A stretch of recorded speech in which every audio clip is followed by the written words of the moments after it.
Hi friends, இன்றைக்கி இந்த video எதுக்குன்னு பார்த்தீங்கன்னா, இன்றைக்கி வந்து மார்ச் 8. ஸோ மார்ச் 8ன்னு சொன்னோன்னா உங்களுக்கு எல்லாருக்குமே தெரிஞ்சிருக்கும். மகளிர் தின வாழ்த்துக்கள் அப்படின்னு சொல்லிட்டு எல்லாருமே ஸ்டேட்டஸ் வைக்கிறது என்ன, நம்மளோட அம்மாவுக்கு, சகோதரிகளுக்கு, ஃப்ரெண்ட்ஸுங்களுக்கு விஷ் பண்ணுறதா இன்றைக்கி ஃபுல்லாகவே மோஸ்ட்லி இதுதான் நடந்துகிட்ருக்கோம். பெண்கள் அப்படின்னு பார்த்தீங்கன்னா, அந்த பெண்கள் வந்து தனக்காக வாழ்கிறத விட பிறருக்காக தான் ரொம்ப அதிகமாகவே வாழ்வாங்க. கடவுள் கொடுத்துருக்கிறது ஒரு வாழ்க்கை, அந்த ஒரு வாழ்க்கையில் தனக்காக வாழ மாட்டாங்க பெண்கள். கல்யாணம் ஆயிடுச்சுன்னா குழந்தைங்களுக்காக வாழ்கிறது, ஹஸ்பண்டுக்காக வாழ்கிறது, கல்யாணத்துக்கு முன்னாடினா அம்மா அப்பாவுக்காக அவங்க ஆசைக்காக வாழ்கிறது, இந்த மாதிரி எல்லா விஷயத்தையும் சாக்ரிஃபைஸ் பண்ணி வாழ்கிற ஒரே ஜீவன் பெண்கள் மட்டும்தான்.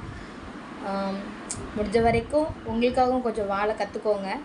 எனிவே எல்லா உமன்ஸ்க்கும் ஹாப்பி உமன்ஸ் டே. பாய்.